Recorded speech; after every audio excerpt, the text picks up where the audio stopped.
Hello RAC School leaders, thanks for tuning in to this tutorial video.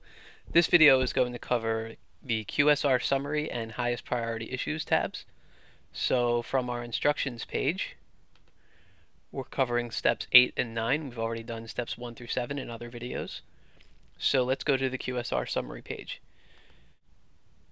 This page is just an opportunity for you to put into your SIP what you've already reflected on in your QSR. So if you haven't done your QSR, if you need to look at your QSR or the QSR document again, you can click here, and this will take you to the DOE website where you can download a copy of the QSR. So we have on the left the 8 different turnaround principles that you're asked to reflect on in your QSR, the different sub-indicators within the QSR principles, and then the rating sheet which asks you to rate yourself. Now notice this is a drop-down menu. So you need to have this drop down ready to go. You can't just type it in on your own or else it won't register on the summary sheets. So that's an important step that there will be a tutorial video on at the end of this series of videos. So from the drop down menu, for each indicator you're going to pick underdeveloped, which is a 1, developing, which is a 2, proficient, which is a 3, or well developed, which is a 4. And then for each turnaround principle, you're asked to reflect on your overall strength summary and your areas of improvement summary. So here's just an example. So the principal strengths are mostly located in the area of curriculum instruction and assessment. Teachers use a well-developed curriculum that's aligned to common assessments and benchmarks. The principal is an instructional leader and provides instructional coaching to teachers.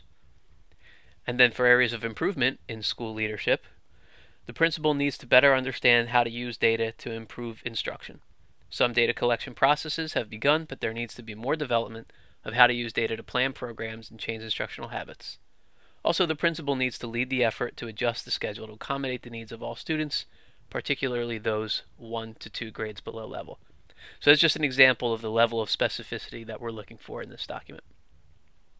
And then you repeat the process for turnaround principles 2 through 8. School climate, instruction, curriculum instruction, and assessment intervention, staffing, data, time, and family and community engagement, making sure that you're choosing from the drop-down menus. So that's the QSR summary page. The next page is the highest priority issues. So this page requires you to really reflect on the QSR process as a whole, because it's asking you to sort of summarize in 3 or 4 or however many you need rows the priority issues as you would define them. So in this hypothetical SIP, my school has 3 priority issues. First is effectively using data.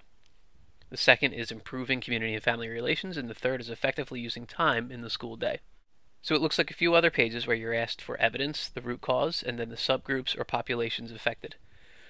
So for the priority issue of the school's effective use of data or lack thereof, what's the evidence, the QSR, and the lack of data protocols and procedures?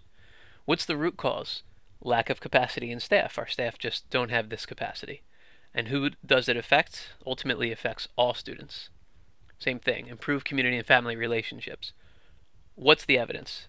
Well, our observation and surveys from community outreach efforts. What's the root cause? And here's my root cause, something that's familiar to a lot of schools. Language barriers, long work hours and parents, economic disenfranchisement, etc. Who's affected? All students, particularly ELL and economically disadvantaged students. Effectively using time. What's the evidence? Low performance in special ed and economically disadvantaged students. What's the root cause? Well, so far we haven't been able to create schedules that provide time for extensive intervention with students who are underperforming. Who does it affect? Specifically, it affects special ed and economically disadvantaged students.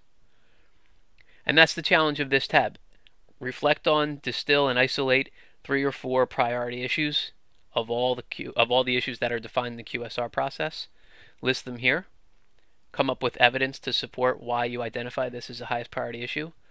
Get to the root cause of the matter, and think about who does it ultimately affect. Thanks again for watching this tutorial video.